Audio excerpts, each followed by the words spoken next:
Αλεξάνδρας έπειτα από 3 χρόνια γυρίζει για να παίξει την Λεωφόρο. Ήταν στις 27 Αυγούστου του 2010 σε ένα παιχνίδι και κλεισμένων των θυρών κόντρα στην Ξάνθη. Τελευταία φορά που έπαιξε με κόσμο Παναθηναϊκός στη Λεωφόρο ήταν κόντρα στον Άρη το Μάιο του 2008 για τα play-off.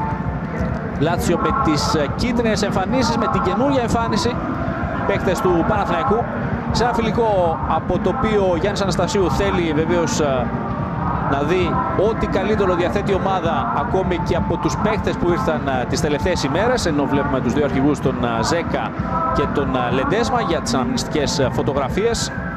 Δίνει και πάλι ύψος στην μπάλα ο Λεντέσμα προς τα πίσω στον Κονκό, ο οποίος θα κάνει το λάθος. Ζέκα, ευκαιρία για τους πράσινους, δεν μπορεί να γυρίσει ο Καρέλης από το λάθος του Κονκό, ο Ισπανός, και δείτε από το λάθος του Κονκό. Καλό το άνοιγμα του Ζέκα, αλλά βγήκε πολύ πλάγια και στην συνέχεια το γύρισμα να παραχωρήσει το κόρνερ. Καλή εκτέλεση, μπάλα χορεύει στην μικρή περιοχή, έρχεται ο Κουτρουμπής να κερδίσει. Νέες κόντρες, δεν μπορεί ο Σίλντενφελντ και η μπάλα θα καταλήξει out. Ξαφνιάστηκε ο Κροάτης που είχε προωθηθεί σε αυτήν την στημένη φάση. Δείτε πως ανοίγει το παιχνίδι μπροστά από την εστία του Μαρκέτη. Δοκίμασε ο Μαρινάκης που είχε βρεθεί και αυτό στην αντίπαλη περιοχή και στην συνέχεια τον Νάνο κολλημένο πάνω του επιμένει ο Καντρέβα. Η σέντρα στο δεύτερο δοκάρι, κεφαλιά άστοχη από τον Φλόκαρη που αυτή τη φορά ελευθερώθηκε στο μαργάρισμα από τον Κουτρουμπή. Στην Εθνική Ιταλίας θα είναι ο Νάνο ή ο Αμπέιντ, θα το δούμε τώρα. Δοκιμάζει ο Ισπανός, η μπάλα κατευθείαν στην αγκαλιά του Φεντερίκο Μαρκέτη. Καλή εκτέλεση. Η πρώτη σελίδα είναι σχεδόν γεμάτη και ο Γιάννης Βονόρτας. Γυρίζει για τον Λούλιτς, ο Καπίνο από την πάσα του Έντερσον θα καταφέρει να μαζέψει στην συνέχεια την μπάλα. Πολύ καλή ευκαιρία για την Λάτσιο στο 38 με πρωταγωνιστή τον Σενάντ Λούλιτς.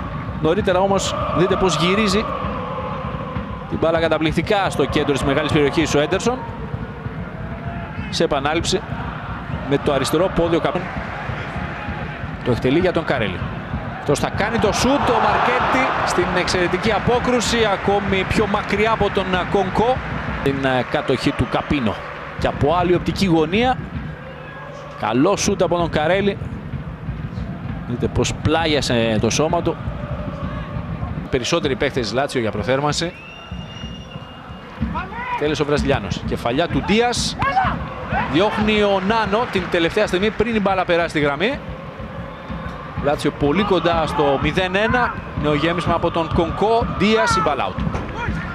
Πίεσε περισσότερο από ό,τι είχε κάνει σε ένα μικρό χρονικό διάστημα η Λάτσιο. Με την κεφαλιά του Ντίας δείτε πως η μπάλα οδεύει προς την εστία του Καπίνο. Προλαβαίνει ο Νάνο και σε αυτή την περίπτωση να απομακρύνει όπως είχε κάνει νωρίτερα, παραχωρώντας το κόρνερ. Μπαλιά για τον Ντίνα. Μπροστά του τον Καβάντα. Θα γυρίσει παράλληλα, δεν μπόρεσε ο Μπέργκ. Τελευταία στιγμή ο Αντρέ Ντίας σώζει την Λάτσιο από βέβαιη παραβίαση. Το τελευταίο δεκάλεπτο του παιχνιδιού. Μπέργκ θα αποφύγει τον Μπιάβα. Μπροστά του τον Καβάντα. Πάσα για τον Ντίνα. Θέλει να κρεμάσει τον Μπιζάρη. Μπάλα βρίσκει και το δοκάρι. Σε πρώτο πλάνο ο Θανάσης Ντίνας. Και στο βάθος ο Μπιζάρη κατάφερε να βρει την μπάλα έστω για λίγο. Μάλλον όχι. Κατευθείαν στο δοκάρι.